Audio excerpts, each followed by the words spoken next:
heavy, but all of a sudden, but there is talent there that could really surprise.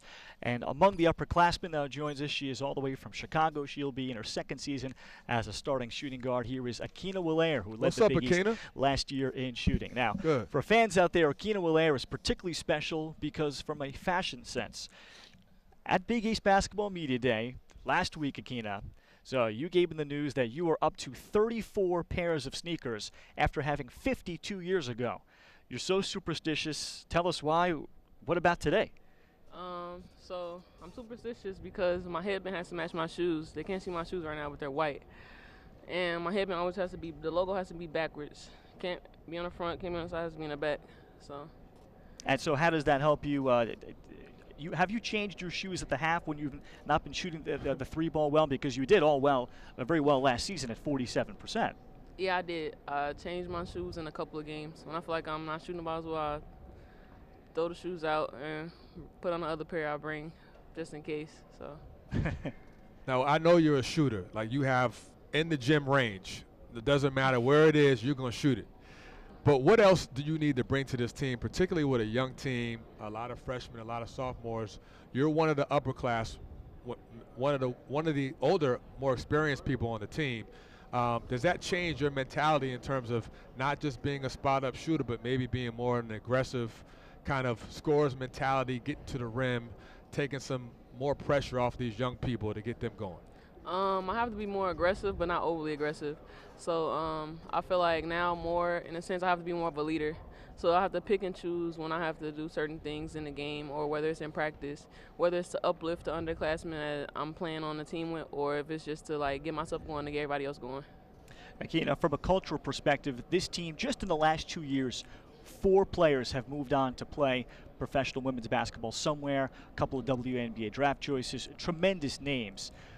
That were major personalities too, as well in the locker room. How about the bar has been set very high? What have you done, or what have you sensed about keeping that bar extremely high in terms of expectations, and then practicing and playing to those high expectations? Well, being able to play with the 4 draft picks or the professionals. Professionals.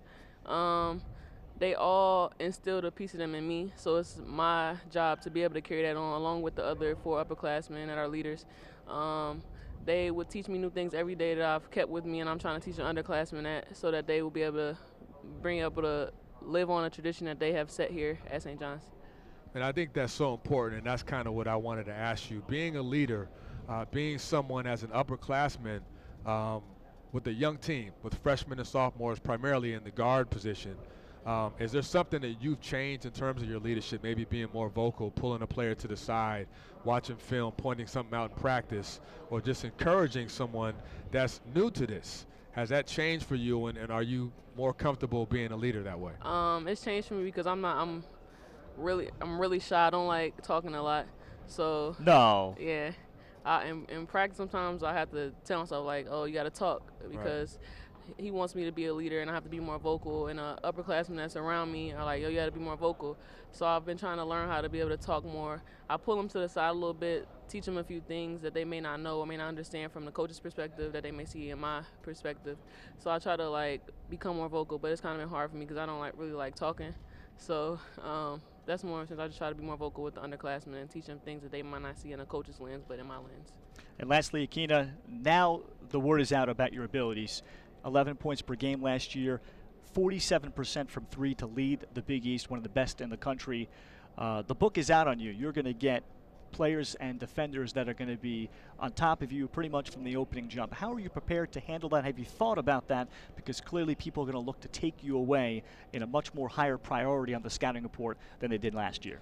I've been working in practice on reading screens a lot better, so that way it gives me more time within separation for me to be able to get my shot off. And I've also been trying to work off the dribble, so that way if I'm not shooting as well or if they're defending me more heavily, I can be able to get to the rim or find my teammates in open positions. All right, Akina Wellere, do you know what sneakers you're wearing November 10th in your opener yet? Is there a schedule?